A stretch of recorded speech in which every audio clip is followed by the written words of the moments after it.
Hey everyone, welcome to the Everyday Investor podcast.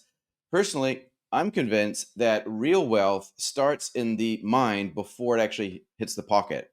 For example, to make better choices around spending stuff or investing in things versus even just repaying your mortgage more aggressively, it often requires a little bit more rewiring than what we feel comfortable with. So today I'm exploring this whole mental space with human behavioral specialist Hayden Brown.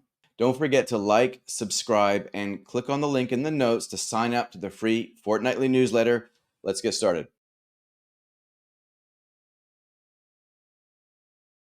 Hey, welcome everybody to the Everyday Investor. My name is Darcy Ungaro, and I'm with Hayden Brown. Hayden, you are a human behavior specialist. Do you want to break down what that means for our audience?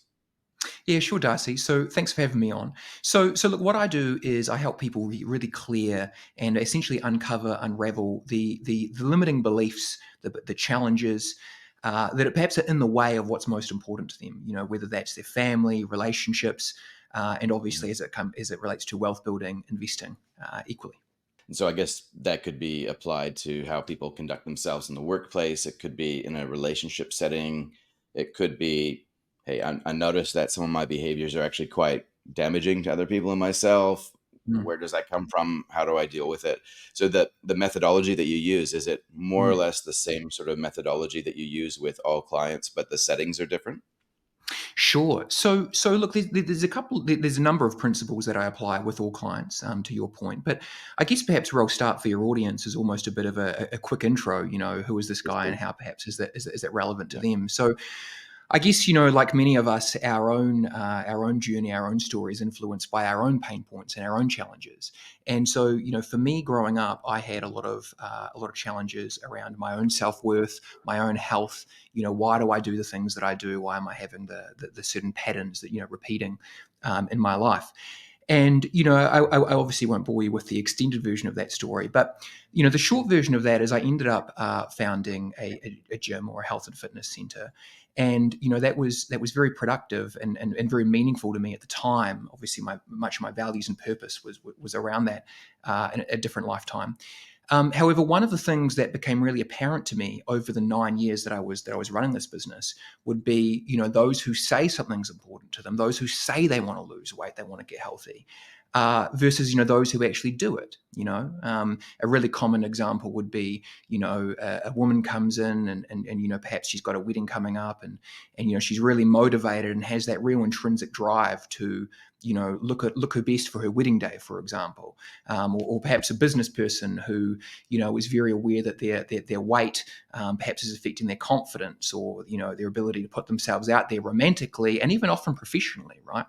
And just over time, you know, I would be going in there and I would be thinking, great, I'm writing them this fantastic nutrition plan. You know, it's all structured. This is going to help them achieve their goals. But actually, for many people, again, they would say one thing and do another. And so for me, that was where this interest really grew. Like I said, I had always had a number of challenges, questions. I think we all have trauma and baggage that we're trying to work out. But the real distinction for me going on this journey, and what's led me to what I do now with my particular work, which I'll obviously get into, was really seeing that discrepancy between people who say they want something versus what they do. And then, of course, those who perhaps would take action on it, but whether it's they go out on the weekend drinking, or they have a fight with their partner, and then they go and emotionally eat. You know, I'm sure you know you and all the audience can relate to this. We all have these patterns that very much repeat in our life. And you know, for me, wanting the best for my clients, that was just so pivotal that I understood that. And so, you know, fast forward, you know, 5, 6 years, what I do with clients now is, as I was saying, I help them what I call uncover the why, address the root cause behind their challenges. You know, as you sort of alluded to, for many clients, that looks like, you know, perhaps relationship challenges, uh, you know, low self worth, mood. But in many cases, I also work a lot with investors, you know, athletes, anyone looking to really master their emotions and perhaps look at how their emotions are getting in the way of what's most important to them. I mean, you will know, you know, even Warren Buffett said, you know, if you can't manage your emotions, you can't manage your money, right? And so there's so many variations of that truth. So that's a little bit about what I do. I work with everyone from all walks of life. but certainly a lot in the investing Mhm. in self space and creating change. Sure.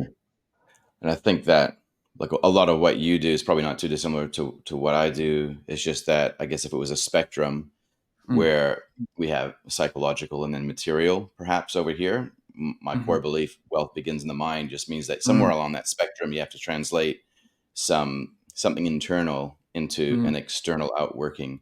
And I love what you're saying around.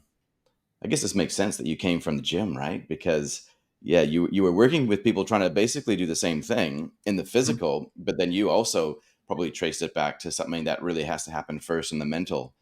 mm, And I think that's interesting because like I see that often with people who will use goals or even a strategy sometimes as a cheap substitute or a proxy for actual action. And mm, often just having a goal and saying that they want it mm. sometimes takes the place of actually doing what it takes to achieve it. No one wants to do the work associated with getting the thing that they Mm. now say they want. So I want to But make sure I understand that example, Darcy, because I think that's an interesting point. Are you sort of saying, whether it's we say we want something or perhaps we do all the mental rehearsal, but there's not the action there? That's just an interesting point you bring up. Is that sort of or could you yeah, give me so an example? typically I'll see yeah, so I see that typically when it comes to we say I'm talking to a couple and they want to achieve financial freedom at a certain age. Hmm. And doing all the work, we determine that, okay, you need this pot of money and you need to repay this amount of debt and make sure the kids are sorted out, which means that it's going to translate into X amount per month that you need to put somewhere. And in Yes. order to do that, you actually need to save that from your budget. That's Mm. basically where the rubber hits the road because it Mhm. requires a change in their spending behavior. And I it's see. that Yes. pathway that we often hit. And that's like, oh, so I actually have to do that when no one's watching and Hmm. I can't really take any shortcuts. That's the part Yes. where I get fascinated by, right? Because that Yes. And clearly there's actions some speak louder mental than words, right? totally. Yeah. Yes, and just quickly to your point, I see that reference you were making. I mean, that's exactly the same as the health and fitness side of things, right? And look, I one of the things we'll get into is understanding your values and really honoring who you are. So I'm certainly not here and don't propose judging yourself per se, and we'll get into that if perhaps Yeah. you aren't taking action on what you say is important, and that's something we'll get into. Is what you say is important actually what is important to you? But again, there's many people who who are happy to have the meeting with you, whether it's they have the best intentions or they get stuck in inaction. In the same way, there's many people who, I like to think that I would, when I owned the gym, that I would get great results with many clients. But I also had a number of clients who would just be happy to pay their membership, their subscription each week, and they wouldn't achieve the initial goals they set out with. And again, some people were sort of limited by those blocks, but other people Right. they were comfortable with that. And so I think making those distinctions, getting real with yourself, and like I said, uncovering what those beliefs or patterns are is really the name of the game. Okay. What is that common denominator then? Or what is the thing that people are in touch with Mm. that increases the odds that their goals and their actions are in alignment? Great, perfect. The brilliant place to start, and frankly, absolutely where we need to start, is understanding human value systems. Okay, so the first thing is I'll define here just quickly what I'm not talking about. So what I'm not talking about is perhaps what some people may call core values, trust, love, integrity, honesty. The example or the joke, Darcy, that I give to my clients is, I've never met anyone who gets out of bed in the morning and goes, yes, I can't wait to be honest today. Who can I be honest to? I don't get on this call and go, I'm so inspired to show Darcy integrity. Integrity perhaps is implied within my value structure of helping others and problem solving. That's certainly implied, but that's not why I do what I do. And again, I've worked with over 1,000 clients. I've never found anyone who their life was being driven first and foremost by these sort of buzzwords that often society tells us are the most important things in our life, or can be: trust, love, integrity. So what I am referring to is what is most valuable in your life. What are the priorities, okay, that you live by? Mm. Whether that's perhaps, hopefully, some of your clients are wealth building, and that's what we can get into today, wealth building or financial freedom. That could be a value or a priority. We could be, for me, perhaps just to give an example, I love case studies. My first highest value is problem solving and serving clients. My second highest value is family. Third is financial freedom, and fourth is my health and well-being. Okay, and so as an example, the reason that values are so absolutely crucial, and to your point, being clear on those values and being aligned, being congruent, is because if I'm setting a goal or putting an expectation on myself that isn't truly aligned with my values, the probability or likelihood of me achieving it is essentially next to none, because we all prioritize our actions through our value system. Now, Mm. many of your audience perhaps might say, "Well, I don't know my values. That sounds great, but what are they?" So, one thing that's important to mention, and we'll get to very shortly how you determine your values, Darcy. But our actions over time, consistently, if you look deep enough, are always revealing our values. And so, when I'm working with clients, one of the first things that I'm doing, again, whether it's, self sabotage, self worth, relationship challenges, anxiety, depression, the very first thing I do with every client is spend a good 90 minutes getting absolutely clear on their values and truly what's most important in their life, because that is the absolute framework and essentially roadmap of setting clear expectations for yourself, understanding the real nuances and specifics of what drives you, and essentially making sure you're not bullshitting yourself or bullshitting others. One quick example, which we'll obviously cover more, Darcy, is many people are happy to say, "Oh, I've got a value on wealth building." But actual fact, they perhaps have a value on spending or technology, and so there is a difference, right, between perhaps building wealth and investing in assets versus wanting finances to spend on the latest technology or a car, for example. Those are actually distinctly different values, and making those distinctions with yourself is absolutely crucial to understand why you do what you do, how you prioritize certain areas and how you procrastinate other areas, and then ultimately being real with yourself so that you can actually either create change or set goals that are truly honoring who you are, not living in this fantasy land of, I'm going to achieve X goal without having a value that matches it or is aligned with it. Mm. That's really interesting because you're giving words to a lot of things that I probably wondered about, or I probably expressed myself, but in different ways. And Mhm. I like your way better. It makes more sense. So, but I'm going to stay true to myself, right? Put it into Mm, practice. yes. So it seems like there's like this internal compass, and then Mhm, there's this external reality. And if there's mhm, incongruency or non alignment, things are out of kilter, you're butting up against yourself. You're creating all this tension and turmoil as you're mhm, trying to tell yourself one thing that your internal self is raging against or is not pointed in that same direction. So that we're talking about the values, I'll often refer to mhm. that maybe closer towards purpose, but Yes. I guess it's a continuum as well, right? And so for me, like I would see this come out typically when people are asking for financial advice and they're Mhm, clearly asking me help around how to optimize their strategy so mhm. that they could reach their financial objectives.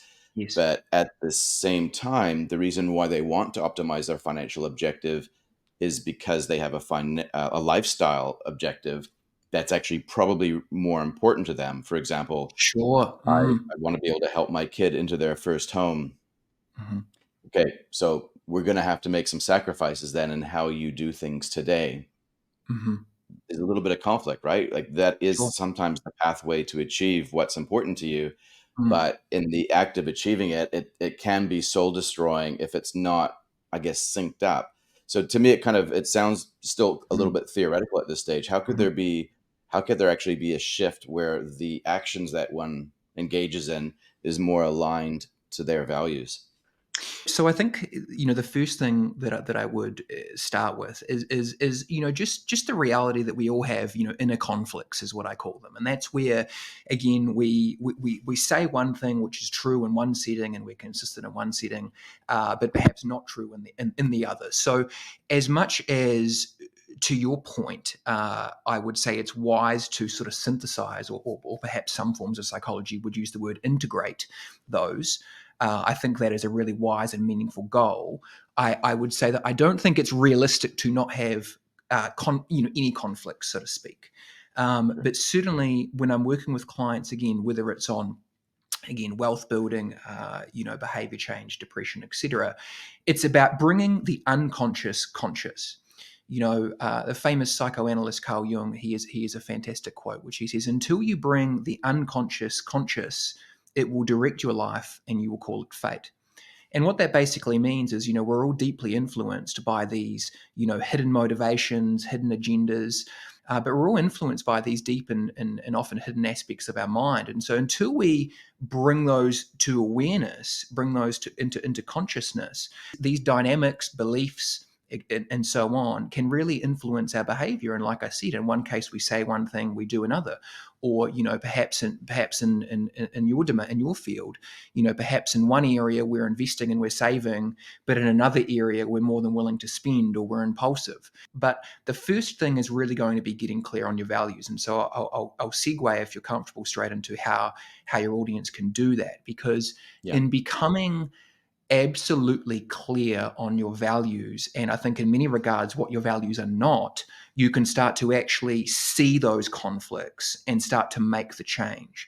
Because look, Sure. I mean, again, all of us are influenced by pain, trauma. These are actually survival instincts that at times can take us off track, even though there is a sort of survival instinct, or a best intention there. If we're not conscious of it, we can't make that change. Albert Einstein said if he was given 48 hours to solve the world's greatest problems, the first 47 hours would in fact be spent on understanding what actually is the problem. Hmm. So I don't think it's fair to say our values are the problem, but perhaps lack of awareness to precisely what we value.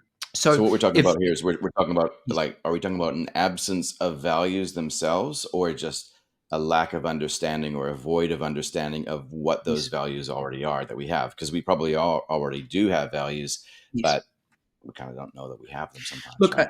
great question. So look, the great news is we all have a set of values that we're living by right now, whether we know it or not. I'll just quickly say that when I'm working with my clients, Darcy, I use the word values and priorities interchangeably. Okay, because again, Mhm. sometimes I feel that the word values has been quite overdone. Particularly in organisations. Right, I do a lot of corporate work and with executives, and Oh, wow. Yeah. every now and then, you're right, you have the company values, integrity, Hmm. trust. What the hell does that mean, right? And also, how does it relate to the individual's values?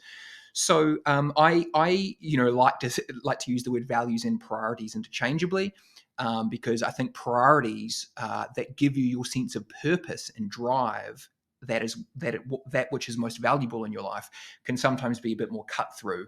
So we're talking about what are the highest priorities in your life. So we all have them, again, regardless of our age, sex, gender, etc. We all are living by these values, and again, our life demonstrates them. Now, how we get clear on our values, fortunately, isn't too complicated. That said, it is in many regards an art form.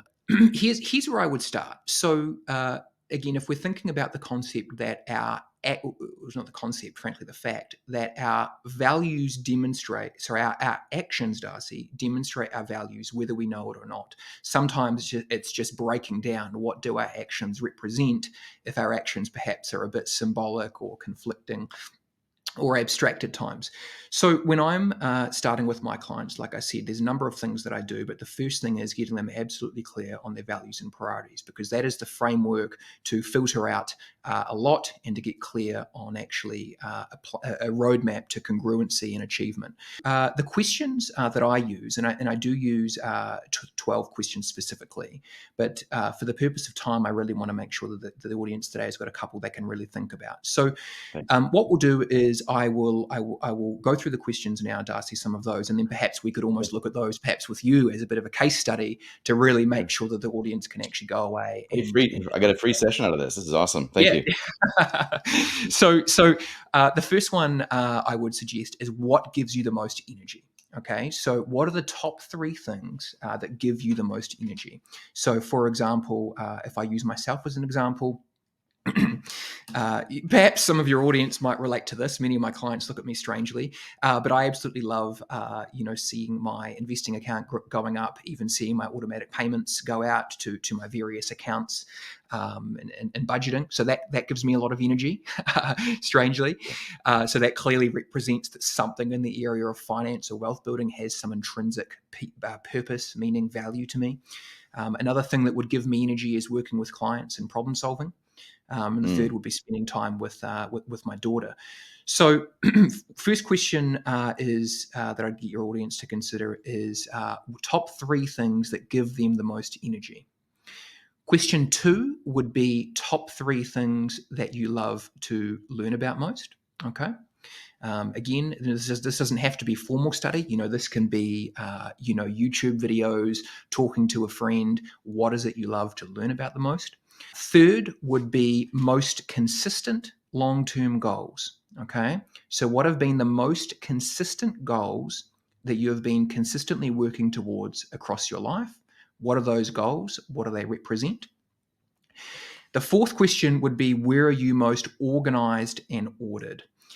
Often clients, males in particular, for what it's worth, will look at me and they'll say in shock or terror, I say, Hayden, I'm not organized anywhere, God. But in actual fact, if you look in the right areas, you will see that the areas that have more intrinsic meaning and purpose to you, you naturally have more order and organization. Okay, perhaps an example of that would be if you ask my fiance if I was if I was organized, if she looked around the house, she'd probably go, Hayden's not organized at all. But perhaps if she came to my office, she'd see that every client's got a file. My calendar's very organized. A number of things regarding my business. Clearly, I'm organized there. So it demonstrates that's important to me. I also have a number of health supplements in my cabinet behind the monitor, right? So if my health wasn't important to me, that would not be backed up by my actions. And the fifth question that I'll give now before we go through would be, what do you love to talk about most? Now, this isn't to be confused with what do you talk about most, Darcy? It's what do you absolutely Mm. love to talk about most? So, for example, if I was at a family function, and perhaps they're saying, oh, Hayden, how are you, or some sort of small talk, I'm probably not going to be too broad into that conversation in my values hierarchy. But if someone said to me, at a family function, Hayden, how's your business going? Or even better, if someone came up to me and they said, Hayden, I'm really trying to quit the alcohol, or, I'm working Mm. on my anxiety, but I just can't get to the bottom of it. Why do you think that is? Well, as I alluded to before, with my highest value of problem solving and serving others, you would really naturally see me come alive there, because I love to talk about that. Again, all of these Mm. values are reflected in my actions if you look deep enough. So those are the 5 questions there. Why don't we actually run you through a couple of those, Darcy, as a bit of a case Sweet. study, if you're comfortable? Okay. So Yeah. just to recap this, energy, Mhm. learning, consistent long-term goals. What are you most organized and ordered in? And then what do you love to talk about? Is that right? Correct. Yep. Cool. So Beautiful. the first one, energy. I can definitely come up with one really easy off the top of my head. So what Mm. gives me the most energy is creative problem solving, Ah, whether it's my own or somebody else's, yes. which requires a deep understanding of what the actual problem is, and Mhm. then often just a high level connecting up of the dots. It seems like I can kind of see that faster maybe Mhm. than some, and I would Mhm. actually trace it all the way back to a school teacher I had when I was in primary school that taught us a methodology. I think we were probably like 8 years old when we were taught Wow. this. Taught us a methodology of actually brainstorming, evaluating, and then choosing the best answer for it. And Yes. that's always stayed with me. Yeah, So the that's more that that's creative I get, incredible. the more I Yeah. apply it to problems. Yeah. Yeah, and just for what it's worth, a little insight perhaps for the audience there is, obviously I've alluded to today a number of times that problem solving and clearly connecting the dots is very meaningful to me. I mean, it's literally what I do for work, right? That troubleshooting and problem solving, in the mind. And so, just an interesting tidbit there that hopefully the audience might perceive that you and I've got good rapport, we get on well.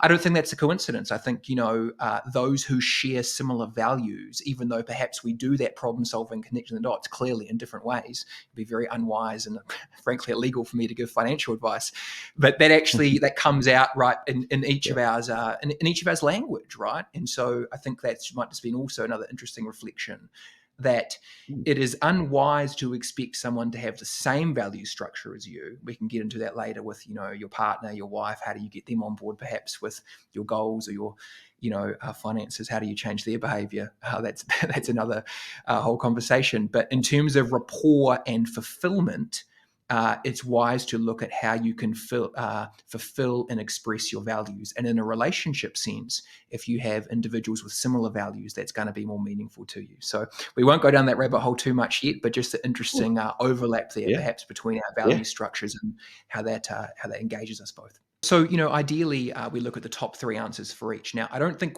for the purpose of time, I don't think it's probably appropriate to go through all of them. But just to really illustrate that point, Darcy, let's go through the top three answers for that if we can. So you've given the first one, which Sure. is what gives you that, that real problem solving, connecting the dots. Do you think you could give me a Yeah. couple more? Yeah, definitely business, and the business that I would suggest would be business activity that I could engage Mhm. in, which actually unlocks wealth that didn't exist before. In other Yes. words, I Mhm. love the idea of working on my business in a way which doesn't rent seek or clip the ticket without adding an amount of value which Yeah. exceeds the Well. financial benefit that I get, because then I know Hmm. I'm effectively mining something, right? So Hmm. looking at business processes from the point of view of like a really pragmatic point of view without faffing around, does that actually produce an output which is greater than the inputs? If the answer Hmm. is yes, that gives me energy to pursue it. um, Excellent. and I think just having also what gives me energy is seeing the relationship between the micro and the macro. In other words, Hmm. this could be in my own life or in the lives of other people as well. Some of the dynamics that are happening in their own world, and Mm. understanding some of the linkages between the aggregate dynamics that are happening in the macro world. And then I find that interesting, lens shifting, where you're kind of moving this dial, where you're connecting the two things so that there's alignment in people's lives and the environment that they're living in. That gives me Sure. energy. I guess it's probably connected to that efficiency piece as well, knowing that there's Hmm. going to be a good output if you can orientate yourself to almost like the path of least resistance, but the path of greatest energy as well. Those would be the Love top it. three that I can think of. Love it. Let's do one more. So let's look at let's look at most consistent long term goals, Darcy, across your life. Sure. This is probably a little bit more nuanced because Mm. there would be a broader category of building wealth in Yes. my own life, plus Hmm. building wealth in the lives of others that I don't offend, is probably the best way of saying it, because I don't gel with everybody, I'm sure. But for those that I do gel with, because I know that I'm not offending them, it's kind of like I just want to give them everything. Like, Hmm. hey, if it's a way that I could help you without getting into trouble, because it's not financial advice, of course, then I'm going to help you because it's building wealth in your life.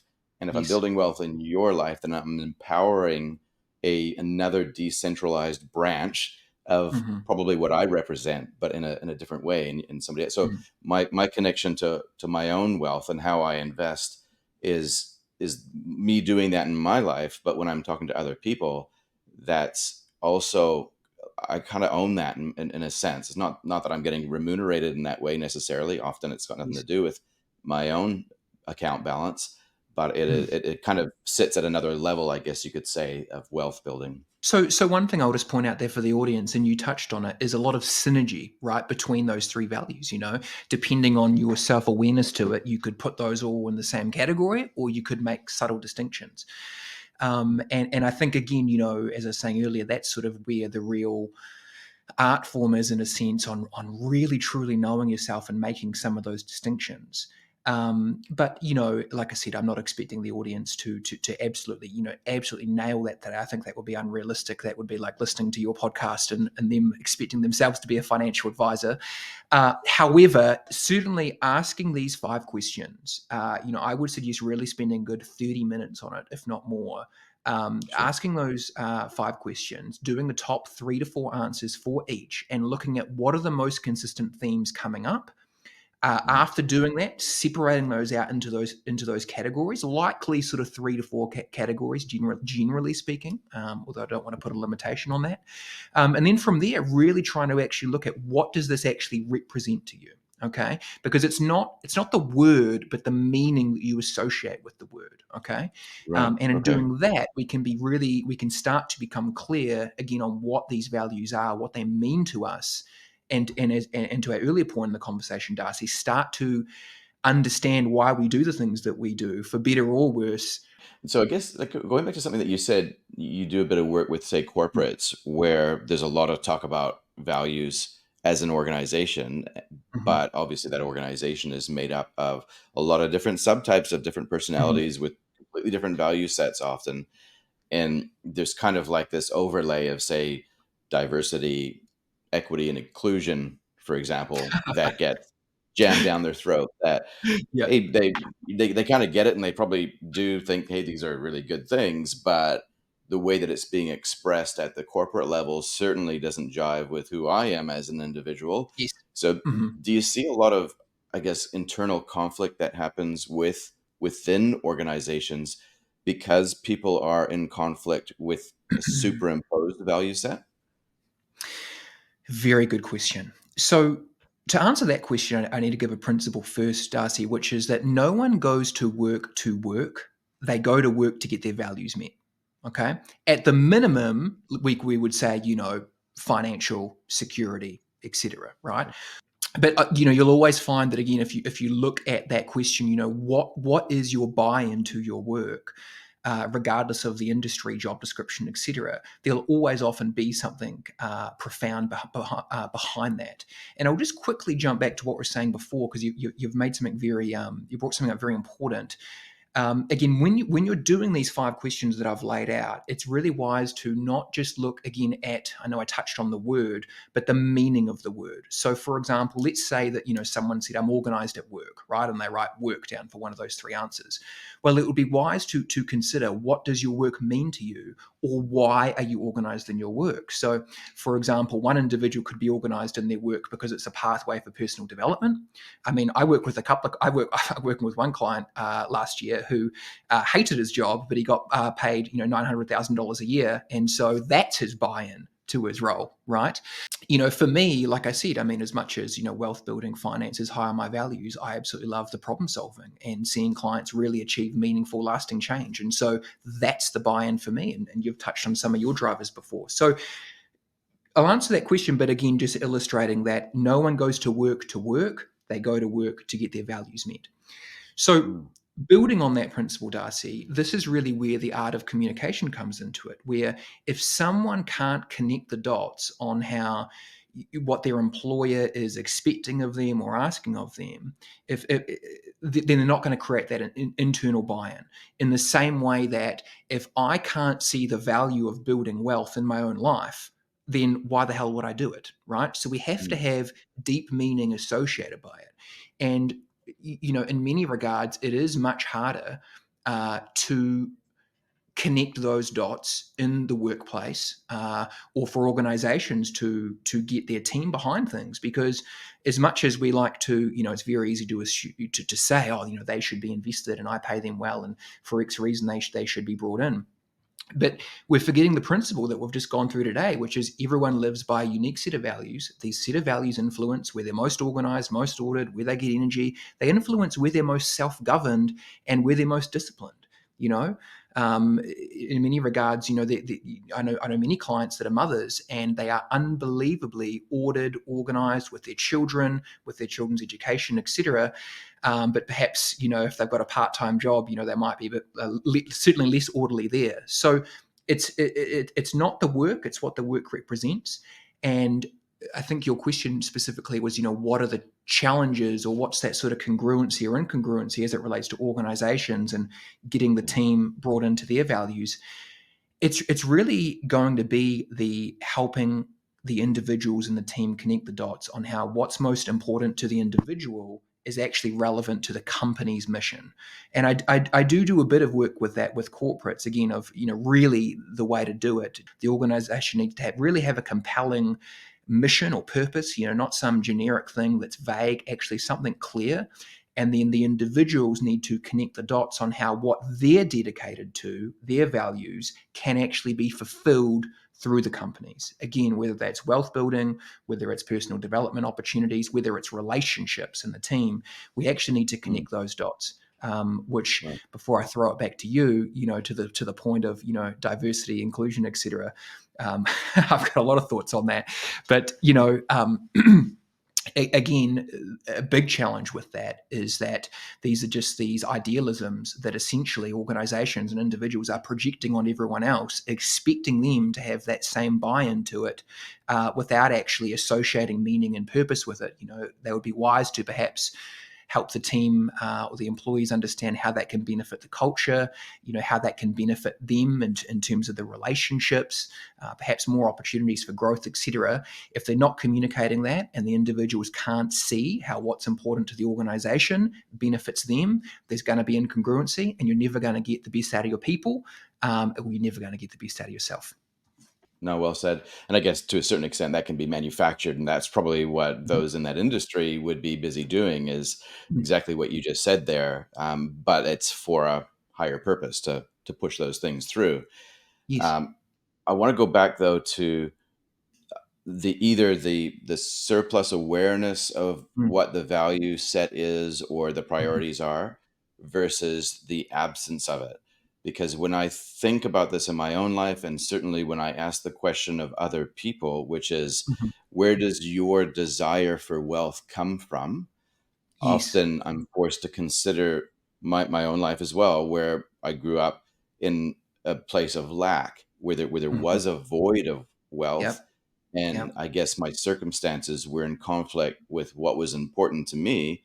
And so, Mhm. in a sense, that void or that lack of created a really deep, deep desire, almost like a gravitational pull towards Mm. driving towards it than Mhm. anything else. And I think if that wasn't important to my value set, that environment that I was placed in wouldn't have triggered me in that way. So I guess this is a bit of like a nature versus nurture question. Sure. But Yeah. how important is that DNA in someone versus that desire, or where does that desire actually get triggered? Is that what Yeah. I'm asking? I think that's what I'm asking.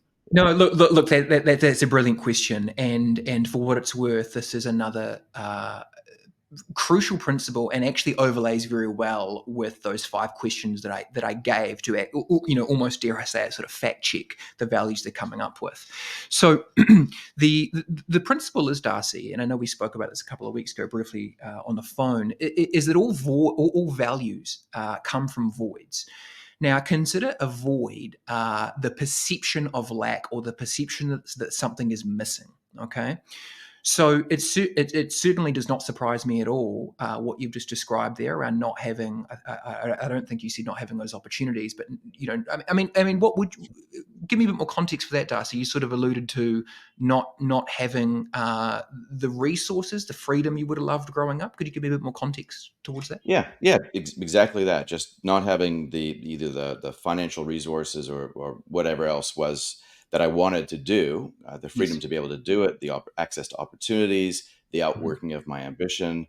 There Mhm. was there was a lack of being able to engage with that due to resource restriction, and Mhm. so that created in me a desire to solve that restriction problem so Mm. that I could achieve what was important to me.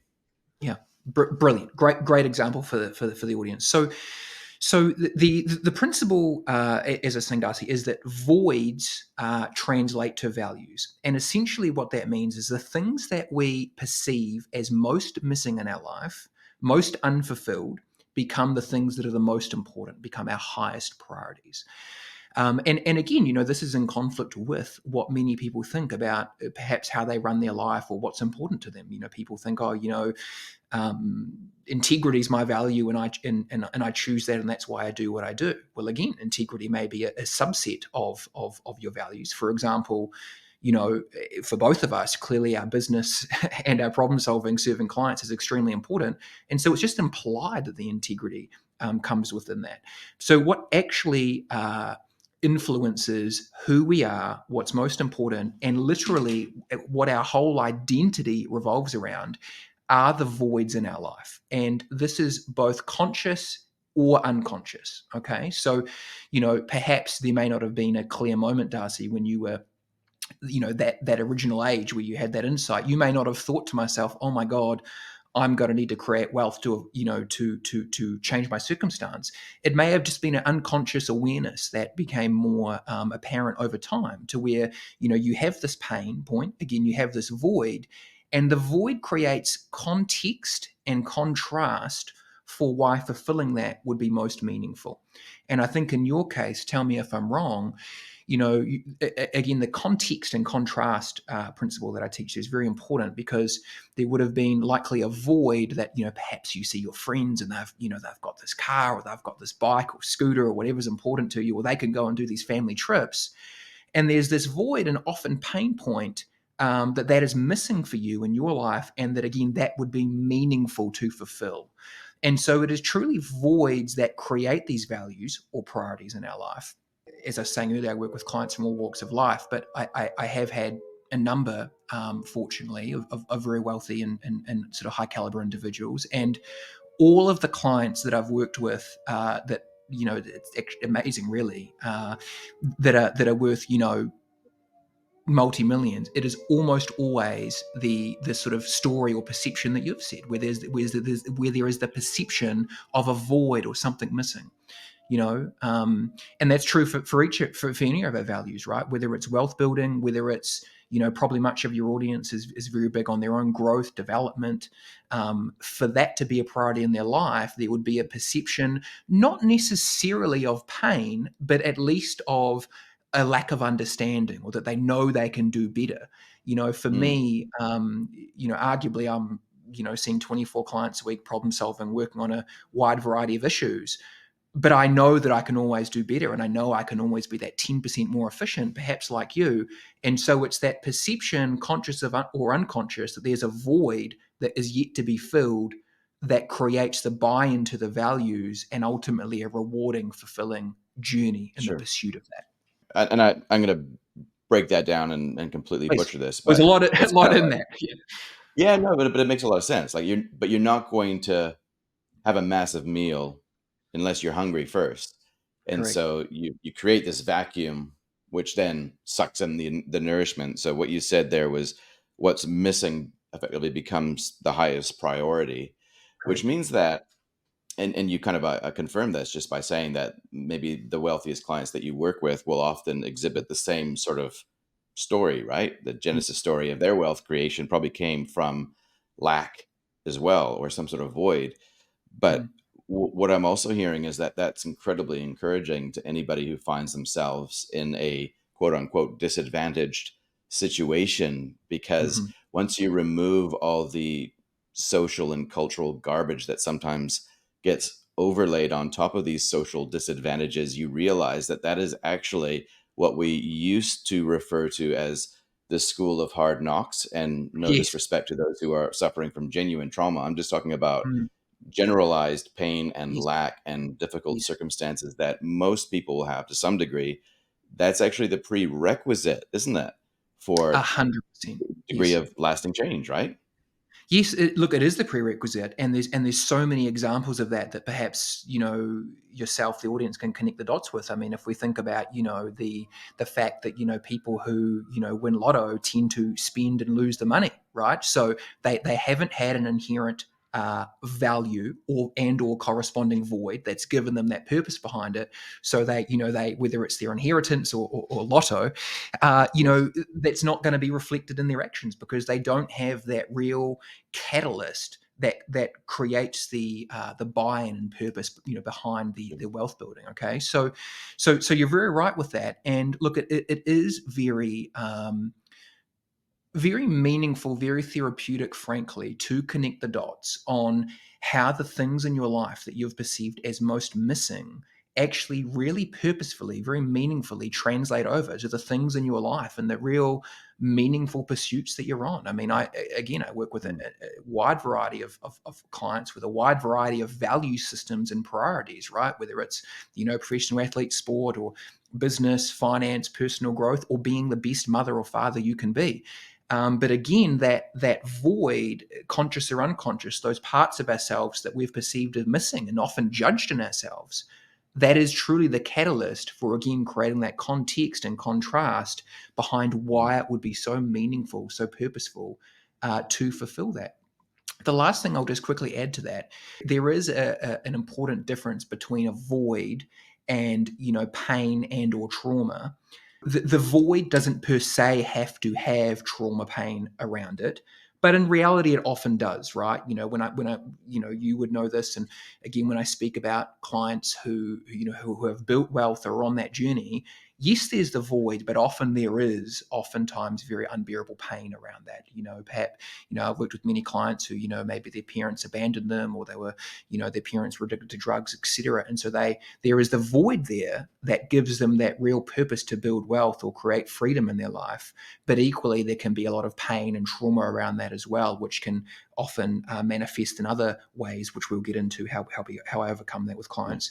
But But yeah, to go answer ahead. your Yeah. question, sir, I was just going to say, understanding that in fact, in that pain, there's actually been purpose that has actually influenced you deeply in terms of what's most meaningful to you is a very profound Mm. distinction for people going through pain or have had hardship in their Yeah. life, how that's influenced their value structure.